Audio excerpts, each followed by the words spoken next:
السلام علیکم، میں ہماری علی، آپ دیکھ رہے ہیں میرا چینل۔ دھماکہ خیز خبر ہے جہاں پر ایران نے 2 امریکی ایئر کرافٹ مکمل طور پہ تباہ و برباد کر دی ہیں۔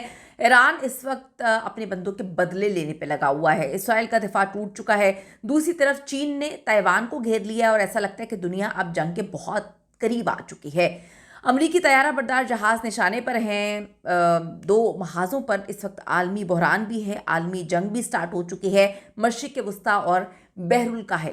اس وقت پاکستان پہ اس کے کتنے اثرات آنا شروع ہو چکے ہیں، یہ ویڈیو بہت امپورٹنٹ ہے کیونکہ ایران اس وقت دمادم مست قلندر پہ لگا ہوا ہے۔ ایران کہتا ہے ہم نے کسی کی نہیں سننی، آپ ہمارے بندوں کو ماریں گے، ہم آپ کو تباہ و برباد کر دیں گے۔ ویڈیو آخر تک ملاحظہ فرمائیے گا اور چینل کو سبسکرائب کریں، ہمیں اس کی بڑی ضرورت ہے۔ آپ دیکھیں کہ مشرق وسطیٰ اور بحر الکاہل کے خطوں میں تیزی سے بدلتی ہوئی صورتحال بڑی الارمنگ ہے، بڑی خوفناک ہے۔ دنیا کے کئی اہم علاقوں میں کشیدگی اس حد تک بڑھ چکی ہے۔ ایک طرف ہم ایران کی بات کریں، ایران اور اسرائیل کے درمیان جنگ جو ہے وہ شدت اختیار کر چکی ہے۔ امریکہ بڑے روٹھے ہوئے ہیں ان لوگوں سے جو ان کی مدد نہیں کر رہے، اور آج انہوں نے بیان دیا ہے کہ ہمیں کسی کی مدد کی ضرورت نہیں، ہم خود ہی نبیڑ لیں گے سب کچھ۔ اور آپ دیکھیں کہ دوسری طرف جو چین ہے اس نے تائیوان کے گرد اپنی فوجی سرگرمیاں ایک دم سے بڑھا لی ہیں۔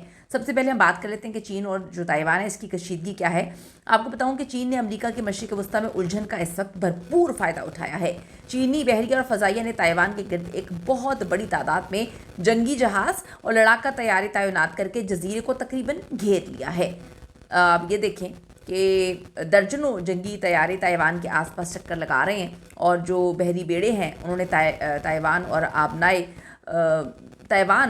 کو کنٹرول جو ہے کرنے کی پوزیشن اس وقت بالکل کر لی ہے۔ اب آپ دیکھیں کہ چین یہاں پر ایران کا ساتھ بھی دے رہا ہے، پیچھے ہٹ کے، مطلب سامنے نہیں آیا لیکن پوری سپورٹ ایران کو کر رہا ہے، اور ایران چین کے بلبوتے پر جو ہے وہ امریکہ کو بھی آنکھیں دکھا رہا ہے۔ دوسری طرف اب تائیوان جو ہے ان کے معاملات بھی عجیب ہو چکے ہیں۔ امریکہ کی توجہ ایران پر ہے، اس لیے چین کو یہ موقع ملا اور بڑا امپورٹنٹ موقع اس کو لگا کہ وہ تائیوان پہ دباؤ ڈالے اور ممکنہ طور پر جو ہے وہ چیزوں کو اپنے مطابق کر لے۔ اب ایران کے حملے اور اسرائیل پر اس کے کیا اثرات مرتب ہو رہے ہیں۔ اسرائیل کے جو لوگ ہیں اس وقت اب پریشانی کا شکار ہو چکے ہیں کیونکہ وہ بڑے عرصے سے جنگ میں ہیں، وہ بڑے عرصے سے چیزوں کو ہینڈل کر رہے ہیں۔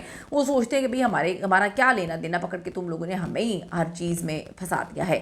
اب ایران نے اسرائیل پر مسلسل میزائل اور ڈرون حملے کی متعدد لہریں جو ہیں وہ شروع کی ہوئی ہیں۔ خاص طور پہ آپ یہ دیکھیں کہ 2 دن سے تو بہت بری طرح وہاں پر ڈرونز جو ہے اٹیک کیا جا رہا ہے۔ ایران کے جدید میزائل جیسے فتح، خیبر اور جو قدر ہیں وہ استعمال ہوئے ہیں۔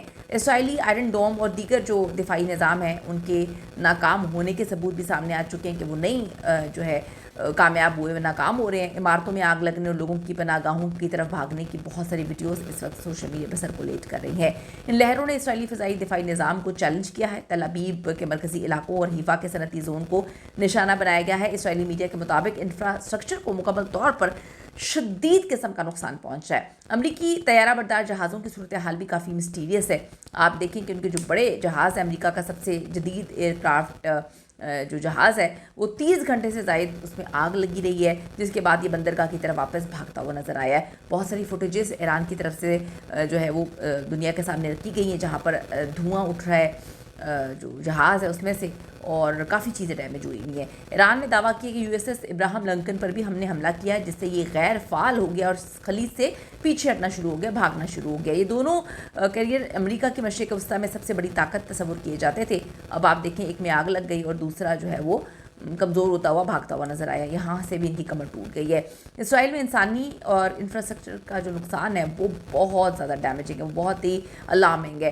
اسرائیلی میڈیا رپورٹ کر رہا ہے کہ تل ابیب اور وسطی اسرائیل میں انفراسٹرکچر مکمل طور پر تباہ ہو رہا ہے، اور اس کی وجہ سے تقریباً 4000 سے زائد آبادکاریوں کے ہوٹلز اور عارضی جو کیمپس ہیں ان کو جو ہے پناہ گاہ بنا دیا گیا، لوگوں کو وہاں پہ منتقل کیا جا رہا ہے۔ لوگ سامان اٹھاتے ہوئے ہوٹلز میں جاتے ہوئے نظر آ رہے ہیں، بچے رو رہے ہیں، عجیب تباہ کن صورتحال ہے۔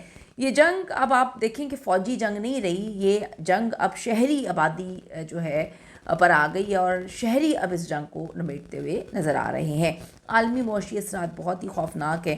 ہم دیکھیں کہ ایندھن اور کھاد کی قیمتیں آسمان کو چھو رہی ہیں، اس کے بعد خلیج میں تیل کی سپلائی بری طرح سے متاثر ہوئی ہے،